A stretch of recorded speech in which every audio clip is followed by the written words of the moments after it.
अस्सलाम वालेकुम everyone, welcome to your companion. आज के इस वीडियो में हम MCM 301 कम्युनिकेशन स्किल्स का लेक्चर नंबर 21 कवर करेंगे, जिसका टॉपिक है preparing for effective business writing. तो पिछले लेक्चर्स 29 एंड 30 में हमने इफेक्टिव बिजनेस राइटिंग की तैयारी के दो इनिशियल स्टेजेस जिसमें planning stage and organising stage उसको डिटेल में पढ़े।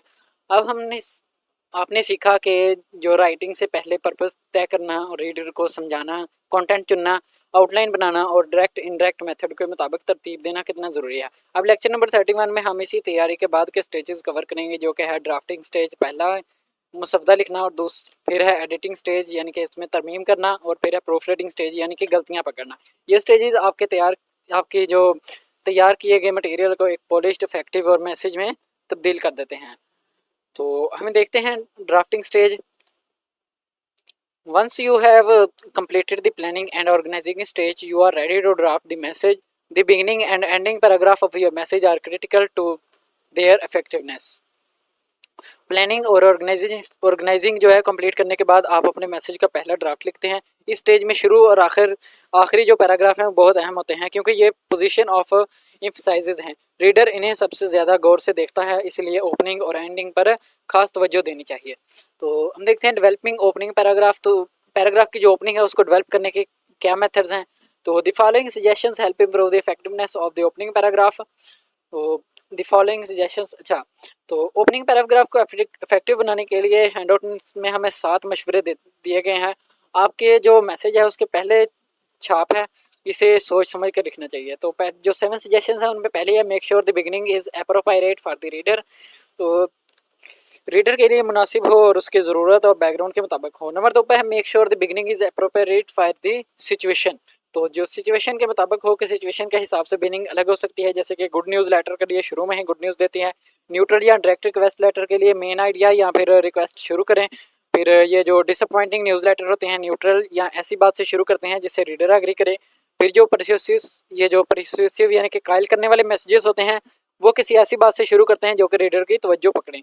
फिर नंबर 3 पर हमारे पास है avoid the inclusion of the negative information और discourteous wording by emphasizing what can be done. तो जो नहीं हो सकता उसके बजाय जो हो सकता है उसे एम्फसाइज करें।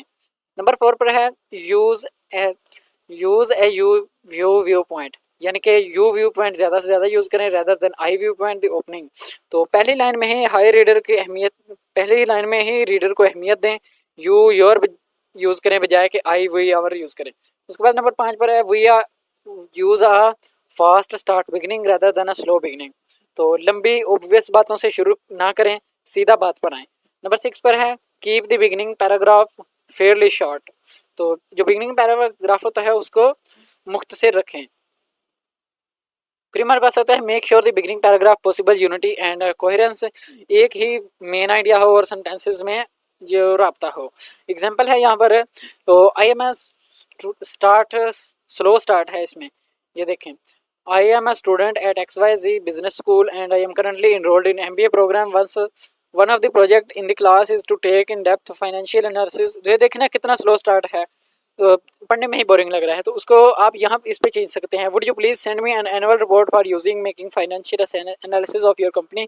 Making through analysis of the financial condition of your company is one of the requirement for the MBA programme I am enrolled in XYZ। ये देखे डिटेलिंग उसमें लास्ट में लिखी हुई है, यहाँ पर इसने जो चीज़ चाहिए थी वो इसने लास्ट में लिखी हुई है।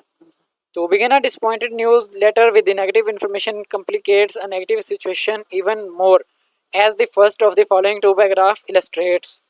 तो ये भी हम देखते हैं, लेकिन इसमें ये देखें ना कि डिफरेंस क्या आया कि रिवीजन, ये जो दूसरा वर्जन है इसमें पहली लाइन में रिक्वेस्ट आ गया और फिर उसकी जो है वजह बता दी गई है। अच्छा, हम नेक्स्ट एग्जांपल देखते हैं।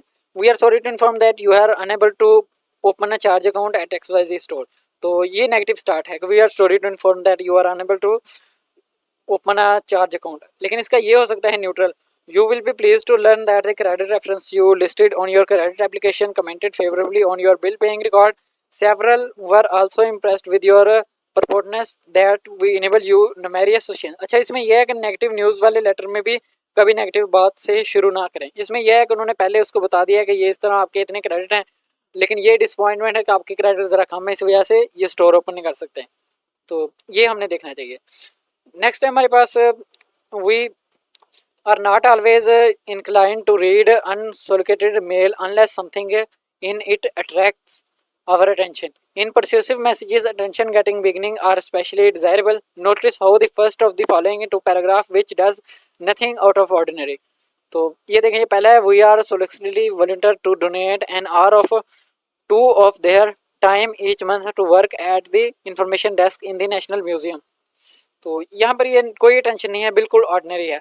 दूसरा ये देखें, इसमें प्रॉपर शुरू से ही टेंशन है।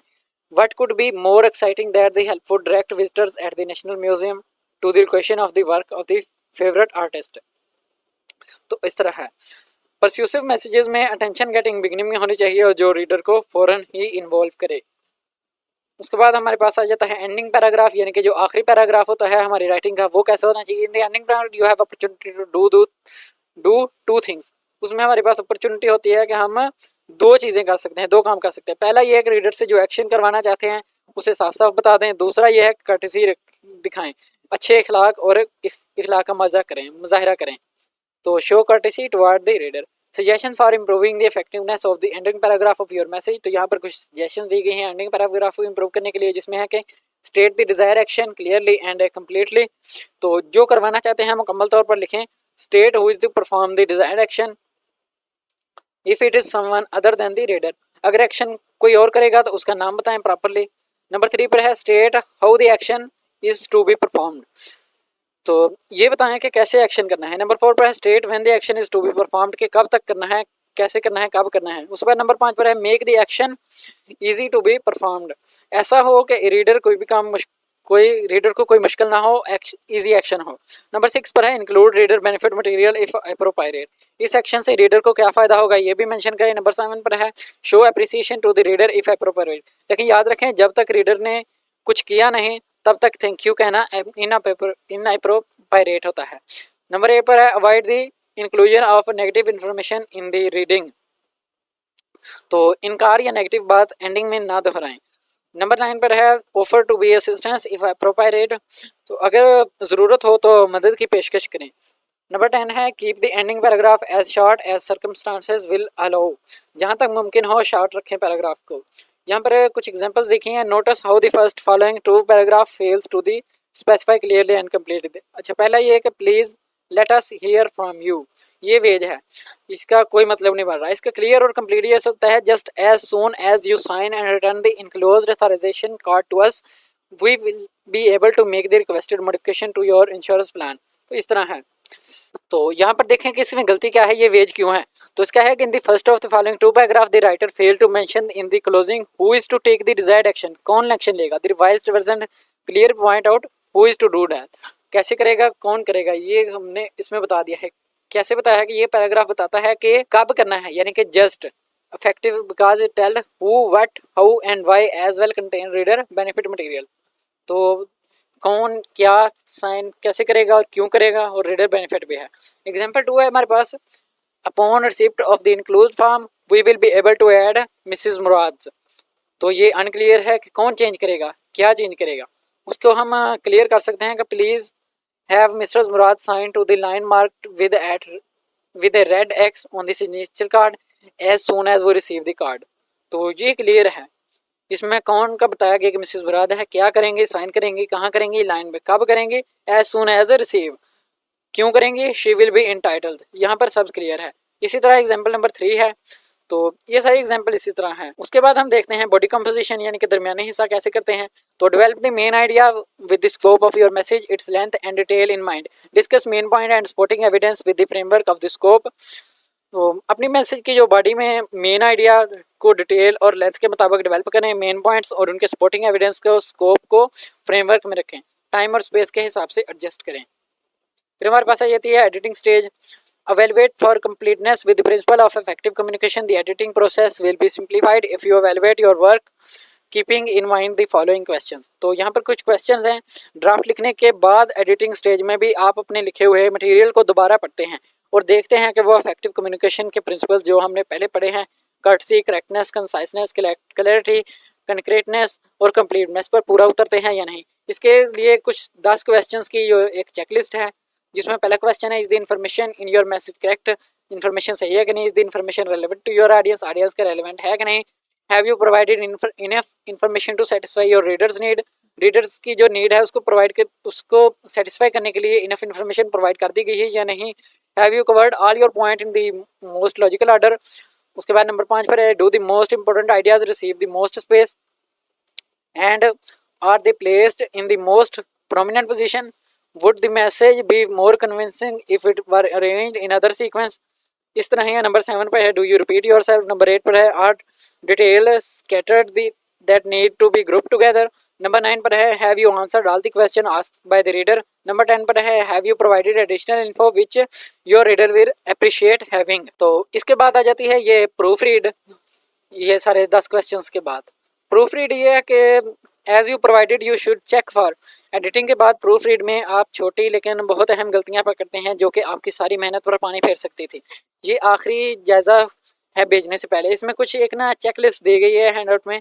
तो नंबर 1 पर है accuracy of date figure amount number and so forth. तो तारीख, अदाद, रकम और सब दुरुस्त हों। नंबर 2 पर मिसस्पेल्ड वर्ड्स के इमला की गलतियां वगैरह रिमूव करें। टाइपोग्राफी के अगर जो टाइपिंग की गलतियां होती हैं जैसे टाइपिंग में लफ्ज़ बदल गया। और नंबर 4 पर है omissions and additions of material, यानी कि कुछ छोटा तो नहीं है या कुछ एक्स्ट्रा तो नहीं है। नंबर 5 पर है प्रॉपर सीक्वेंस ऑफ मटेरियल के तरतीब ठीक है या नहीं मटेरियल की। नंबर 6 पर है करेक्ट फॉर्मेट, यानी कि फॉर्मेट जो लेटर का लेआउट है वो ठीक है कि नहीं। तो यहीं तक था हमारा लेक्चर नंबर 31। इस लेक्चर में हमने बिजनेस राइटिंग के आखिरी 3 स्टेजेस कवर किए, जिसमें ड्राफ्टिंग स्टेज में ओपनिंग और एंडिंग पैराग्राफ ज़्यादा है मैं। फिर हमने ओपनिंग के लिए 7 सजेशंस पढ़ी। उसके बाद हमने एडिटिंग स्टेज में 10 क्वेश्चंस के फिर हमने एंडिंग के लिए जो 10 सजेशंस हैं वो हमने देखे। फिर हमने एडिटिंग स्टेज में 10 क्वेश्चंस के जरिए एवेलुएट किया कि मैसेज करेक्ट, रेलिवेंट और इनफ है कि नहीं। फिर हमने प्रूफ रीडिंग स्टेज में जो ये 6 चेकलिस्ट देखी थी। तो उम्मीद है आपको लेक्चर अच्छा लगा होगा। तो आपके लिए एक छोटा सा क्वेश्चन है कि आपको अपने मैनेजर को ये बताना है कि एक प्रपोज्ड प्रोजेक्ट है जो उसकी टाइमलाइन में डिले हो गया है। ये एक डिसअपॉइंटिंग न्यूज़ है। ओपनिंग पैराग्राफ आप किस तरह लिखेंगे? अपना जवाब कमेंट्स में ज़रूर दीजिएगा। अगर वीडियो अच्छी लगी हो तो वीडियो को लाइक कर दें, शेयर कर दें और चैनल वीडियो कंपेनियन को सब्सक्राइब कर दें। मिलते हैं नेक्स्ट लेक्चर में, तब तक के लिए अल्लाह हाफिज़।